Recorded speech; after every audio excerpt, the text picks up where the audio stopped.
Timo, il est 33, je propose d'attaquer. Oui, ouais, on va y aller. On est à 25 participants.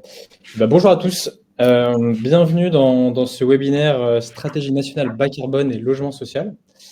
On est très heureux de vous présenter ce webinaire aujourd'hui avec Rémi Vasseur qui va se présenter dans quelques instants. Donc vous vous demandez sûrement peut-être pourquoi ce webinaire. Si tu peux passer à la slide suivante, Rémi. Oui, c'est bon. Du coup, on a échangé avec beaucoup d'entre vous, avec pas mal de bailleurs sociaux sur ce sujet, et le constat est clairement partagé qu'il n'y a pas de solution miracle pour agir dans la transition écologique, mais par contre, vous avez tous une volonté d'agir. Et donc, notre objectif, c'est de vous donner des clés de compréhension à travers ce webinaire, mais aussi à travers un cycle de webinaires, puisque en fait, ce premier webinaire fait partie d'un cycle sur la décarbonation. Et donc, il y aura d'autres webinaires dans les prochains mois sur d'autres sujets. Et aujourd'hui, du coup, on accueille Rémi Vasseur, qui est expert énergie et environnement à l'USH pour parler de la stratégie nationale bas carbone. Avant de commencer, trois petites règles pour que ce webinaire se passe bien. Donc, vous avez en bas à droite un onglet chat pour dialoguer avec nous, mais aussi un onglet questions si vous voulez poser vos questions. Donc, privilégiez l'onglet questions si vous avez des questions. Et on y répondra au fil de l'eau. Je poserai les questions à Rémi au fil de l'eau et aussi à la fin lors d'un temps dédié.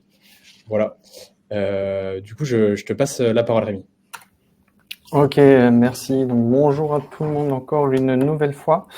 Pour me représenter très brièvement, puisque j'ai quand même été introduit déjà par Thibaut, Rémi Vasseur de l'Union sociale pour l'habitat, l'USH, au sein de la direction de la maîtrise d'ouvrage et des politiques patrimoniales, donc plutôt les sujets techniques du bâtiment, et plus particulièrement en charge des dossiers énergie et bas carbone. Et donc c'est pour ça qu'on va discuter ensemble décarbonation à la demande d'Elax aujourd'hui.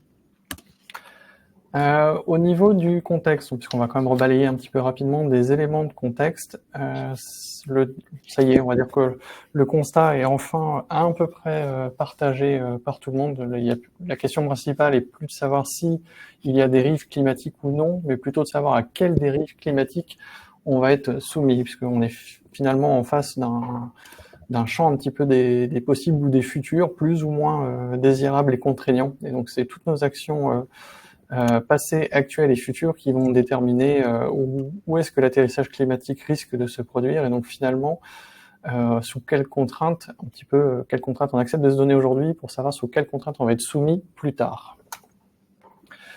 Pour réagir sur le sujet du carbone, généralement on parle de deux principaux types de leviers qui sont les leviers d'atténuation, donc c'est la réduction des émissions immédiate pour justement finalement essayer d'arriver sur la courbe la plus, on va dire, basse possible sur ce graphique.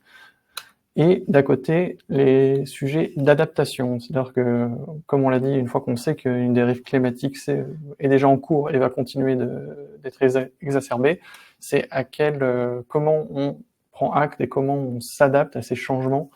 Et finalement, c'est un volet un peu plus récent de l'action publique, puisque jusqu'à présent, tout ce qu'on a mené depuis des années, principalement 90, où on a commencé à réfléchir de manière plus active au sujet, c'est vraiment que sur le volet atténuation qu'on a misé. L'adaptation est quand même un sujet bien plus récent.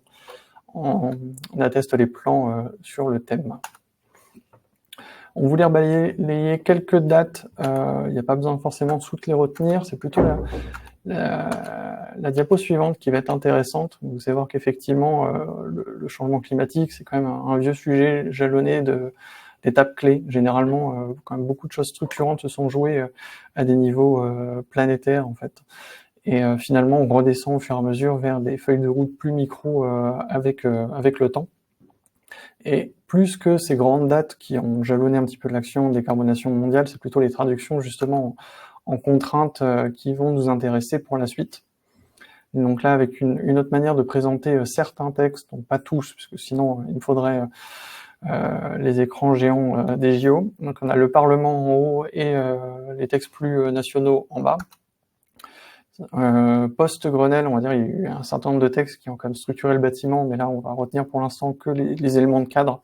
Donc, on va prendre le premier plan, justement, d'adaptation au changement climatique de cette période. Et donc, après, la prochaine date clé, c'est plutôt 2015 et les accords de Paris qui ont fait que, globalement, c'est là où le plus gros de l'action, on va dire, climatique s'est mise en branle au niveau européen avec les premiers paquets climat. Et donc nous, ça a déroulé sur la loi de transition pour la croissance verte.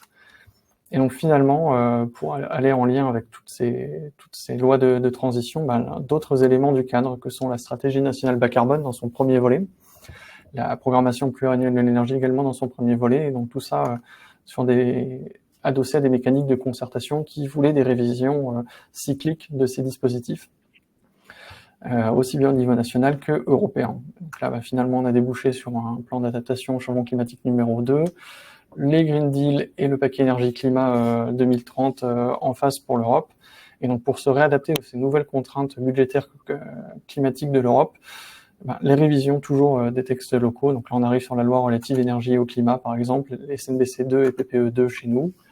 Finalement, le constat et aussi quand même le contexte géopolitique font que ça ne suffit pas. Donc arrive Fit for 55, adaptation à l'objectif 55 et tous les dispositifs REPowerEU, RefuelEU, etc., sur toutes les énergies.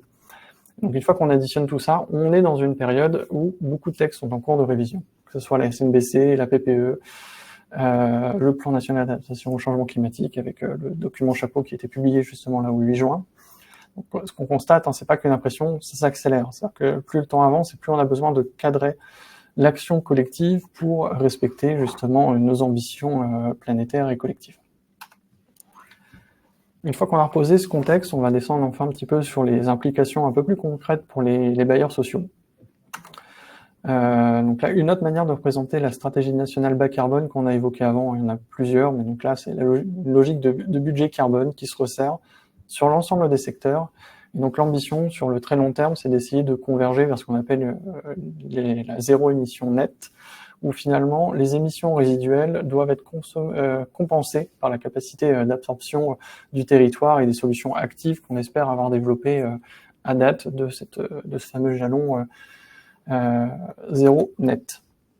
Le motto derrière la SNBC, généralement, c'est réduire en 1 les émissions, ensuite décarboner ce qu'on ne sait réduire, et enfin compenser ce qu'on n'a pas su décarboner. Et ça, c'est pas sans influence ou sans impact sur les autres éléments de stratégie, et globalement, c'est un héritage de la réduction de la dépense énergétique qui collait bien un petit peu à cette mécanique carbone sur ces aspects-là. Et donc, deuxième élément aussi de présentation de la SNBC, c'est sa traduction sur les grandes orientations affectées aux différents secteurs. Nous, on va reprendre que le secteur bâtiment, mais le secteur bâtiment n'est pas indépendant, notamment le secteur industrie est souvent cité en parallèle pour les aspects matériaux, par exemple. Mais c'est quand même là, dans la SNBC 2, qui est avant révision, on a déjà une volonté de réduire de 50% les émissions nettes entre 2015 et 2030 et d'aller vers la quasi-décarbonation totale à l'horizon 2050.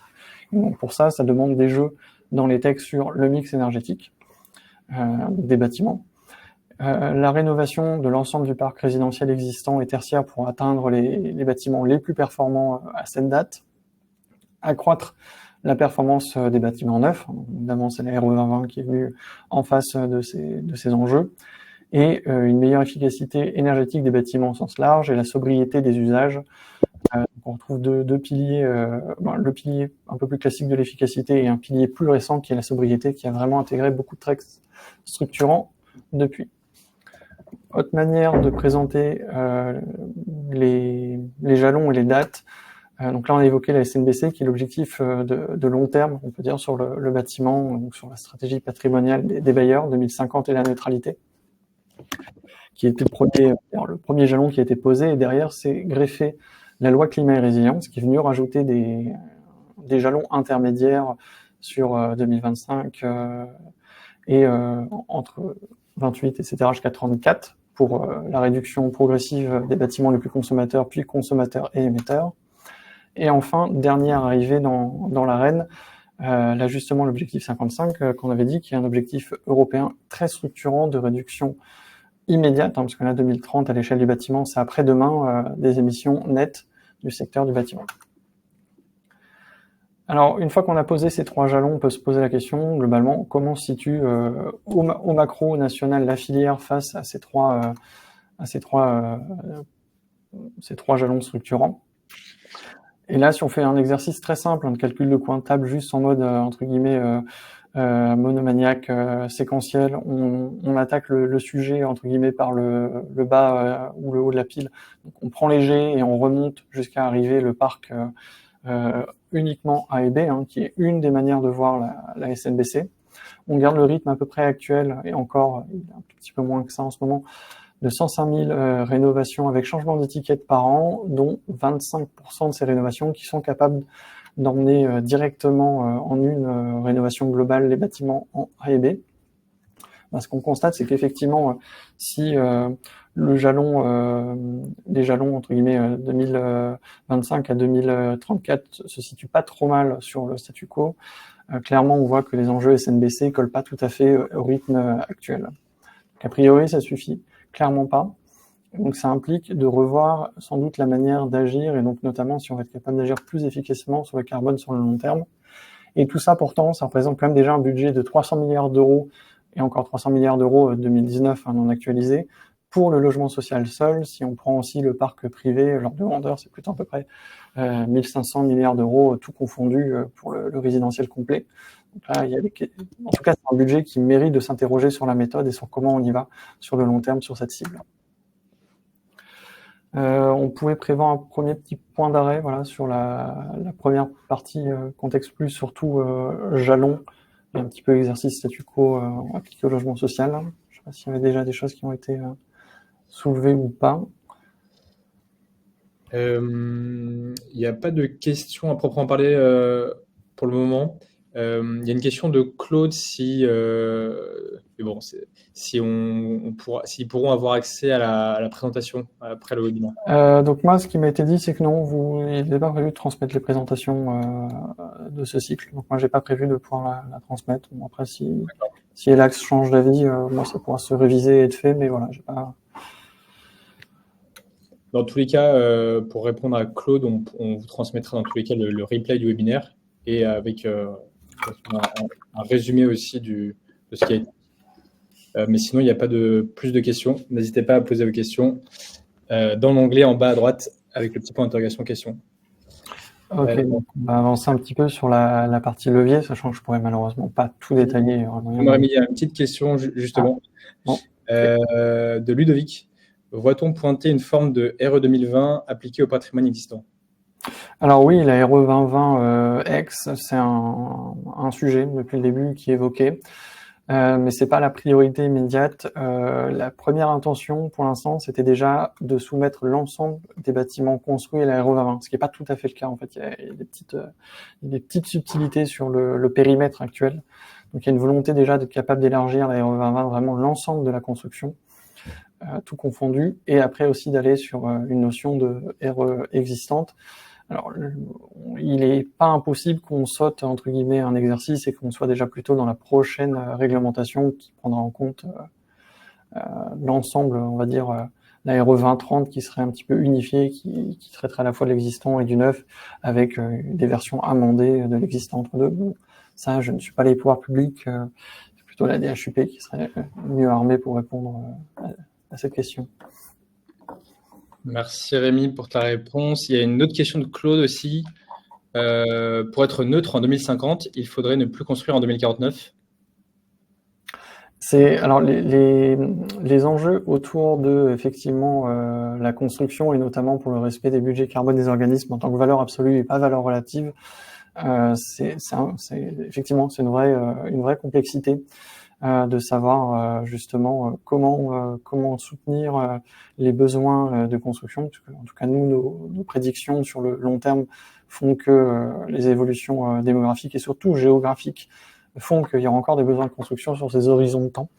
Alors comment trouver des éléments de réponse, c'est une bonne question. Donc déjà il y a tous les enjeux autour du recyclage entre guillemets du foncier existant, les reconversions, voilà, il y a des choses qui vont faire que en tout cas sur le très long terme on espère avoir une capacité à décarboner ou à compenser une large partie de la construction. Mais oui, la question de ce talon résiduel de besoin de long terme sera interrogée. Là, on n'a pas encore trouvé de réponse malheureusement miracle sur ces échelles de temps. Déjà, on va franchir 2031. Et si on s'est déjà décarboné à la hauteur de ce que demande 2031, ce sera déjà pas mal.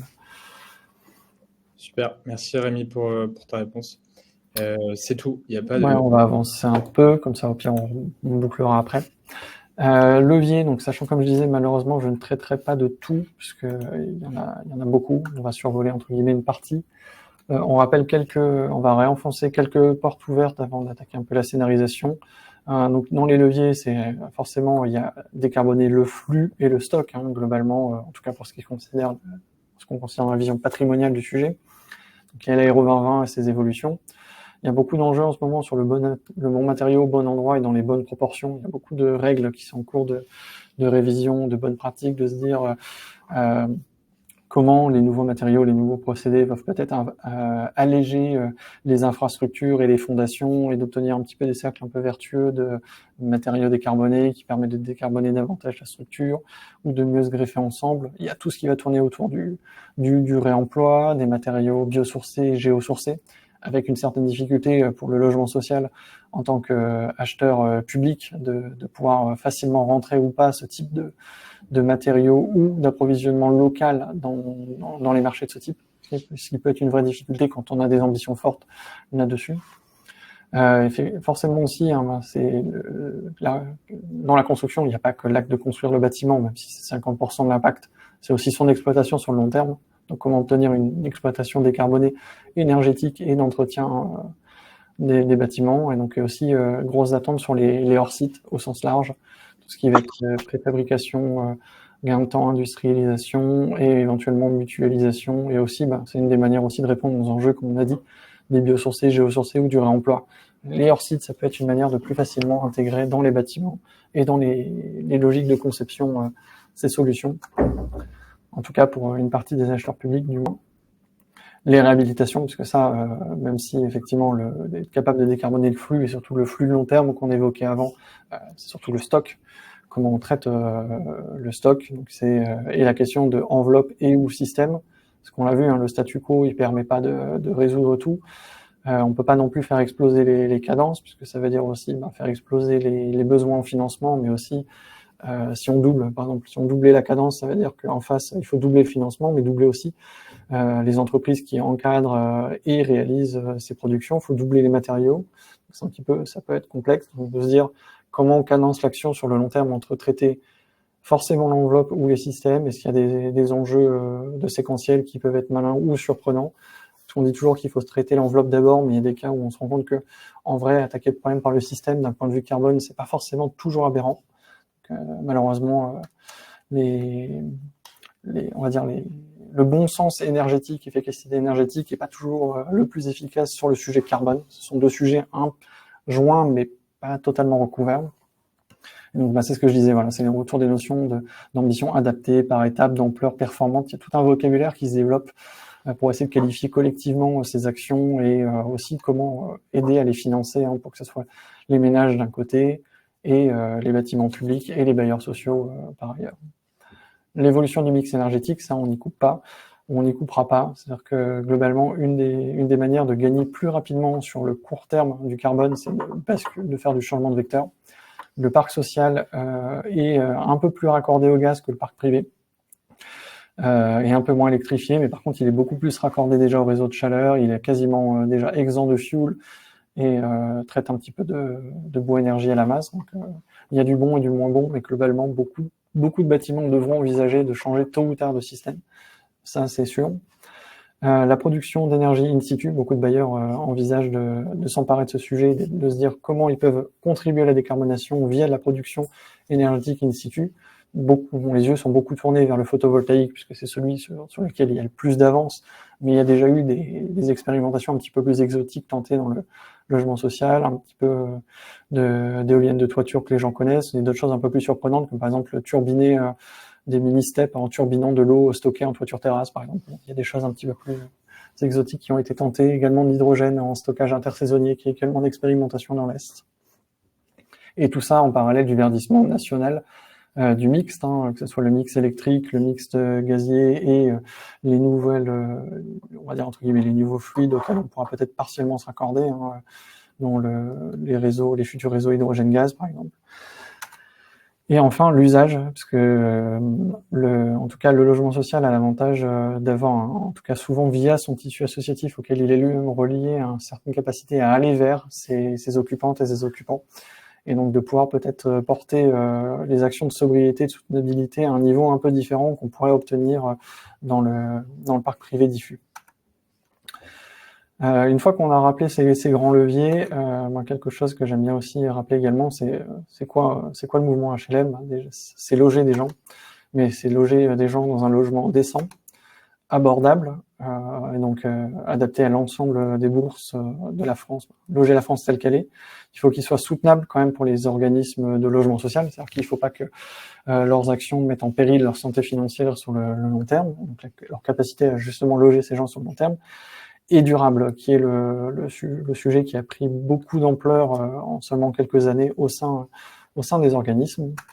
Et si on met en face quelques éléments de scénarisation, si on fait justement des petits scénarios de l'extrême, un petit peu justement provocateurs, donc on l'a dit, hein, par exemple le statu quo, c'est maintenir la production et traiter uniquement la décence énergétique, et un petit peu l'action historique du parc. On voit que bon, globalement, a priori, si on maintient un peu de production et qu'on fait nos actions de réhabilitation, on devrait être capable de, même si on est entre guillemets malheureusement en retard, hein, il y a 2,6 millions de demandes en attente, mais continuer à essayer de loger un maximum de personnes en améliorant les efforts de décence et de soutenabilité de la santé financière des organismes, mais le logement abordable partiellement pour tout le monde, et surtout on voit durable, on va passer à côté des cibles carbone de court terme et potentiellement aussi de long terme. Donc ça suffit pas.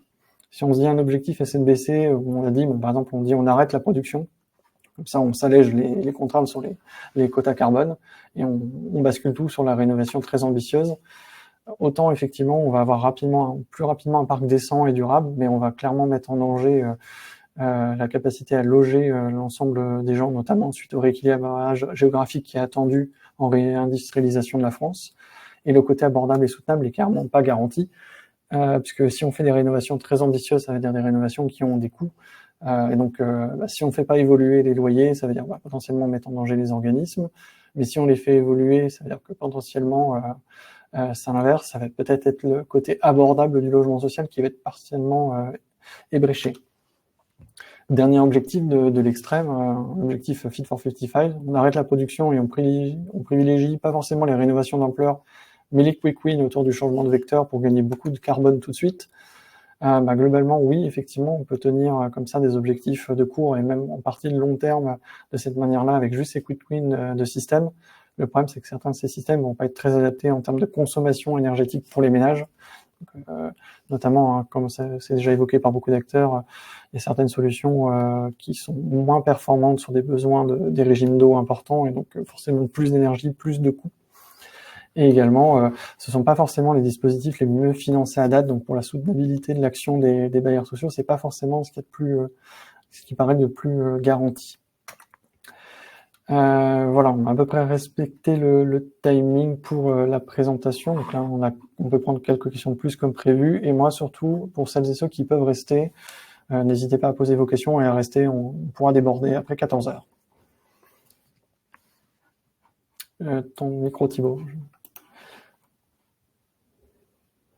Non, toujours pas.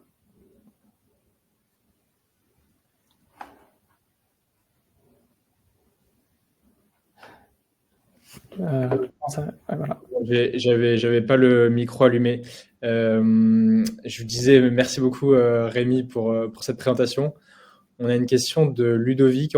Rémi, connais-tu le nombre de bailleurs sociaux dotés à ce jour d'une stratégie bas carbone structurée? Alors ça dépend de ce qu'on appelle une stratégie bas carbone structurée, puisque tous les organismes envisagent pas l'exercice de la même manière, et ça dépend quand même beaucoup aussi de la taille et de la structure des organismes. Ceux qui dépendent de grands groupes, généralement, ont des stratégies intergroupes assez structurées. D'autres bailleurs plus petits, par exemple petits OPH ou petites coopératives, n'ont pas forcément les mêmes capacités à produire ce type de feuille de route.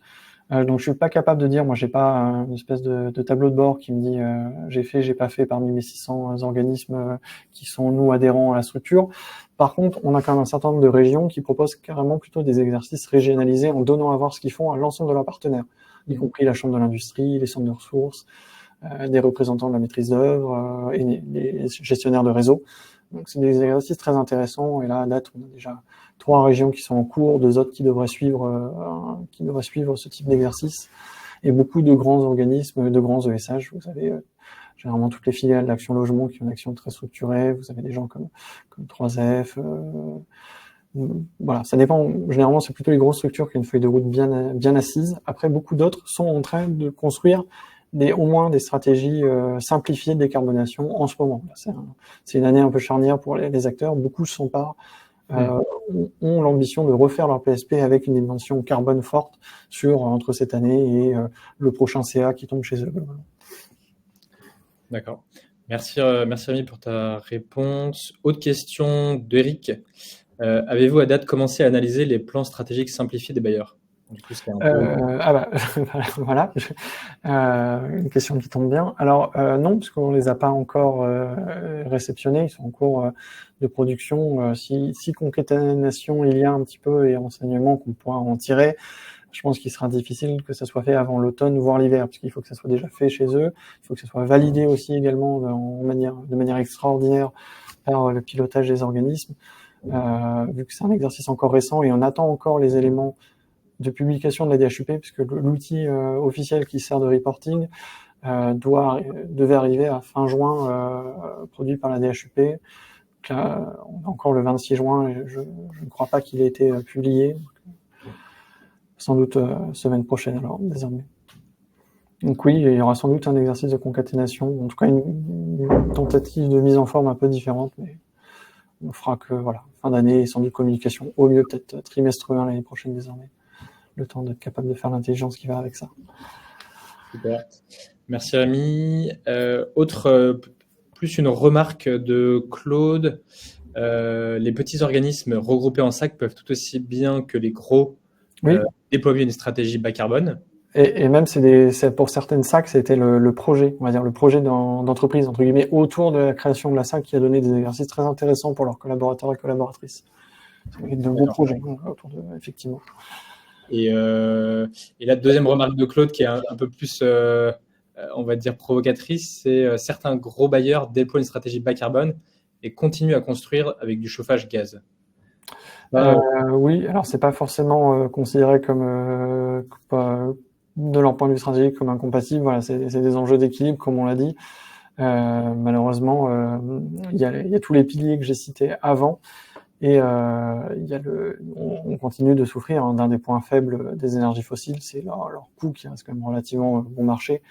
Donc là, par exemple, pour les réseaux de chaleur sont massivement présents déjà dans le logement social, mais par exemple, dans les solutions de décarbonation, il y a dans les 2 gros candidats les plus mis en avant par les services publics, on va dire, sont les pompes à chaleur au sens large, aérothermique, géothermique, et le raccordement en réseau urbain vertueux. Le problème, c'est que les pompes à chaleur se prêtent pas forcément à toutes les configurations, et les réseaux urbains souvent proposent des coûts d'abonnement à l'exploitation, en tout cas de transmission en tant que charge locative, pas toujours très en compétition avec des systèmes collectifs gaz exploités et avec un contrat d'intérêt dessus. Donc c'est un jeu d'équilibre. Clairement, la part de gaz, nous, quand on fait nos simulations macro, la part de gaz va devoir significativement baisser en nombre de logements, ça c'est sûr, mais surtout en action sur le volume de gaz consommé au national par le logement social pour être capable de rentrer dans une enveloppe gaz renouvelable avec des S qui va bien sur le long terme. Mais en tout cas, oui, il y aura des actions, un braquet engagé sans doute sur le gaz à faire. Oui. En tout cas, le gaz fossile. Merci Ami. Autre question de Benjamin. La méthode 3CL pour le DPE semble relativement obsolète et empêche la mise en place de certaines énergies renouvelables ou décarbonées. À votre connaissance, y a-t-il des évolutions prévues? Alors, voilà, j'en parlais pour plaisanter avec Gabriel. Je me demande toujours à quand va tomber le point DPE dans un échange sur l'énergie et le carbone. Donc voilà, 14,03, le point DPE est atteint. Donc oui, c'est une faiblesse, mais en vrai, c'est pas qu'une faiblesse du DPE. Il n'y a pas que les ISAN. Le neuf aussi, via l'Aéro 2020, prend très mal en compte la production énergétique in situ. Les ENR sont très mal valorisés globalement par les textes au sens large. Donc c'est une grosse faiblesse. Il n'y a pas d'évolution a priori prévue de court terme dessus. Disons que même on a presque régressé avec la méthode sur facture qui permettait d'intégrer plus facilement le NR, on va dire d'une certaine manière. Donc non, pas de changement a priori prévu de court terme du DPE. Pourquoi? Parce que généralement, non, plus spécifiquement, on est déjà en train de viser la suite, entre guillemets, l'après, qui sera plus le DPE, qui sera plutôt une méthode unifiée, justement neuve et existante, et qui, pour le coup, devra pallier aux faiblesses identifiées du DPE et de la RE2020 connue. Donc, dans les grosses faiblesses du DPE, on vient de citer les énergies renouvelables, qui sont effectivement pas du tout citées dans ce dispositif, et c'est bien dommage. Donc nous, on en a témoigné au Sénat, à l'Assemblée, à la CRE, à l'ADEME.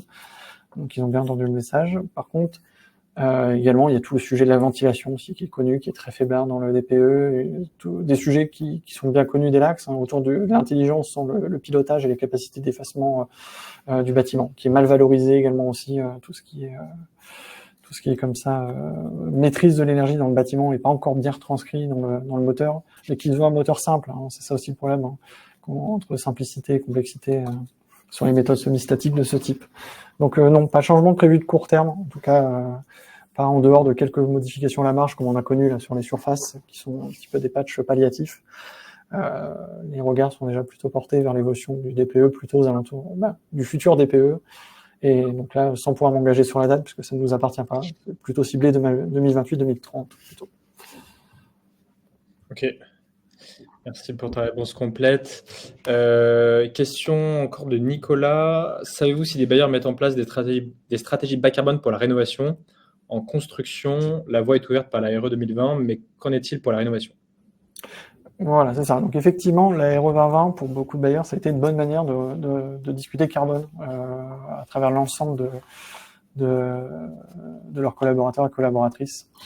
Et pour certains aussi de recréer un projet un petit peu décarbonation au moins de la construction. En rénovation, effectivement, c'était pas l'aspect carbone qui primait, c'était l'aspect énergétique et notamment la capacité à réduire les charges pour les locataires. C'était vraiment un des mots d'ordre, c'était comment être capable d'avoir une activité patrimoniale cohérente et d'améliorer aussi le reste à vivre des personnes logées.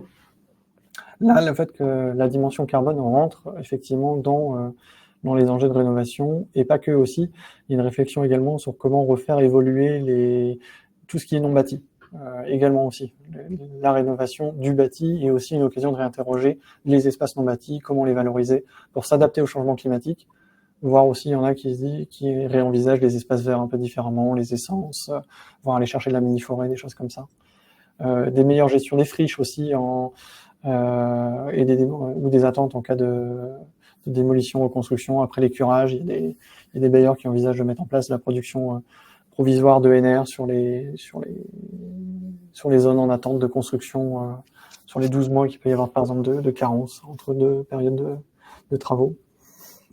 Bon voilà, il y a des choses qui s'envisagent, mais effectivement, le carbone n'était pas la porte d'entrée la plus naturelle en réno.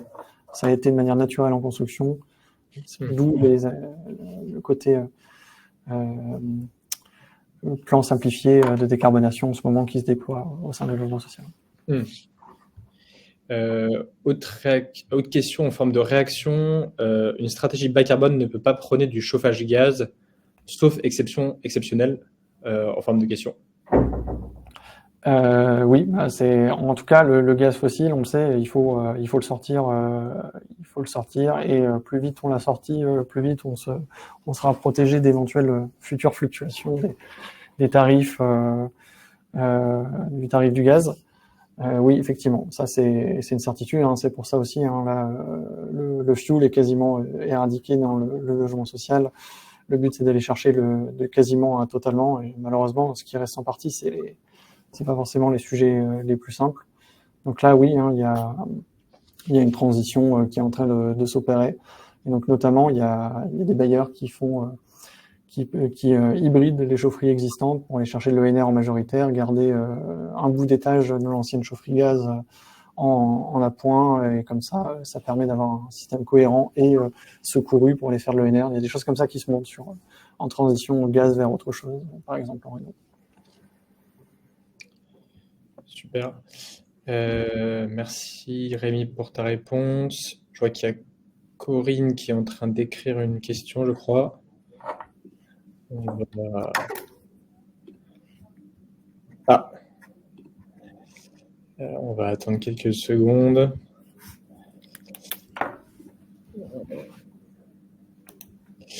Bon, je suis pas sûr que c'était une question en fait. Ah, si. Question de Benjamin. Y a-t-il des contrôles de logement qui restent mal isolés et qui ont sauté des classes DPE grâce à la pompe à chaleur ou au chauffe-eau thermodynamique? Bon, donc je comprends pas c'est quoi vraiment la question, puisque si un logement gagne les étiquettes DPE par le passage d'un système Joule à thermodynamique, s'il était limité par sa partie énergie, ce qui est improbable dans ce cas-là, c'est pas incohérent qu'effectivement il puisse gagner l'étiquette sur son ratio de consommation d'énergie primaire. Est-ce que c'est un problème? Pas forcément en soi, si les charges sont cohérentes en face. C'est surtout ça le problème, c'est de se dire, plus que juste un exercice d'étiquette DPE, ce qui intéresse le parc social, c'est répondre à ses obligations réglementaires, donc notamment, on l'a dit, climat et résilience, mais au-delà de tout ça, est-ce que les locataires s'y retrouvent en reste à vivre? Parce que voilà, on a dit une des réponses qu'on aurait pu faire, c'est, je sais pas, basculer. Mettons, voilà, un autre scénario à l'extrême, on prend tout le gaz, on démonte toutes les chaudières, on met que des effets Joule de partout, on met que des packs là où quand même on y arrive en même temps, c'est pas sûr que tous les locataires s'y retrouvent d'un point de vue charge locative au bout, s'il n'y a pas eu d'action effectivement sur l'enveloppe. Par contre, à l'inverse, est-ce qu'il faut s'interdire des actions de ce type quand on voit que nos enjeux carbone sont aussi prégnants sur le court terme, c'est pas forcément 100% exclure. Il y a sans doute des configurations ou surtout des zones climatiques où c'est pas forcément aberrant comme approche. Clairement, les enjeux, la zone H3 sont pas forcément les enjeux de la zone H1 sur ce volet-là, chauffage électrique. Donc, voilà, c'est pas, je pense qu'il faut pas être dans la caricature, mais ça doit exister. Mais comme je pense chez partout. Mais c'est mécanique aussi. En tout cas, il y a peu de bailleurs qui envisagent une action de genre purement DPE sans envisager les locataires. Si ça se fait au détriment de la charge locative, c'est peu probable que ça ait lieu dans le logement social. Merci Rémi pour ta réponse. Encore une question de Claude. Ce qui peut être compliqué, c'est le coût pour les locataires. Avec le prix du gaz relativement bas, les RC produisent une énergie plus chère que le gaz, pour l'intégration. Les locataires ne vont pas comprendre. Et ben, c'est déjà le cas. En fait, on a beaucoup d'associations de locataires qui s'opposent à des raccordements effectivement au réseau de chaleur parce que on passe notamment les bascules les plus faciles sont de passer d'un système collectif gaz à un réseau de chaleur, parce que là, on a l'avantage d'avoir les boucles d'eau chaude secondaires et le local qui permet généralement de faire cette bascule. Et une fois que c'est fait, effectivement, on peut avoir des prix de l'abonnement plus variables qui peuvent faire un x4 si pas d'actions significatives sont faites en parallèle sur l'enveloppe. Ce qui est quand même souvent le cas, parce que pour une obligation de raccordement, c'est que souvent on a fait des travaux d'ampleur, qui est une des manières de rentrer dans les obligations de raccordement. Donc généralement, au moins, il y a des travaux sur l'enveloppe qui ont limité cet impact, mais de manière assez récurrente, il y a un effort supplémentaire qui doit être fait pour des bailleurs pour faire des travaux qui permettent ne serait-ce que de maintenir au même niveau de charge la transition gaz RCU, effectivement. C'est complexe. Sachant que les réseaux urbains ont des gros besoins d'investissement sur l'avenir. Donc on travaille avec eux sur le partage de la valeur, parce qu'il y a quand même du gagnant-gagnant qui peut être fait aussi sur le long terme entre le réseau, entre les raccordés au réseau urbain, que sont notamment de manière majoritaire pour le résidentiel le logement social, et les gestionnaires de réseaux urbains qui ont besoin de dégager de la puissance et de l'énergie pour aller alimenter de nouveaux justement raccordés. Donc là, potentiellement, c'est un petit peu cette logique gagnant-gagnant de partage de la valeur qui peut espérer faire baisser, ou en tout cas maintenir les prix des abonnements et faire baisser les parts des variables de cette manière. Mais c'est pas acquis et il faudra qu'on soit vigilant là-dessus. En tout cas, nous, on veut pas que ce soit, comme on l'a dit, faut pas que ce soit au détriment non plus du caractère abordable. Donc c'est bien le loyer plus charge, qui était abordable du logement social. Super. J'ai l'impression qu'on a plus de questions. J'ai l'impression qu'on n'a plus de questions. Merci beaucoup pour votre attention. C'était riche en réactions, riche en questions. Donc, c'est toujours mieux quand c'est interactif comme ça. Merci à toi, Rémi, pour ton temps et pour cette présentation que je pense intéressé pas mal de décisionnaires chez les bailleurs. Je vous souhaite bon courage pour la suite de cette séquence décarbonation chez Elax. Puis, peut-être au plaisir m'aider cette fois du côté du public pour un autre exercice. Oui, avec grand plaisir. Je vois que tout le monde nous remercie et nous souhaite une bonne journée. Super. On va clore ce webinaire. Merci à tous et puis bonne journée. Merci à toutes et à tous. Bonne journée.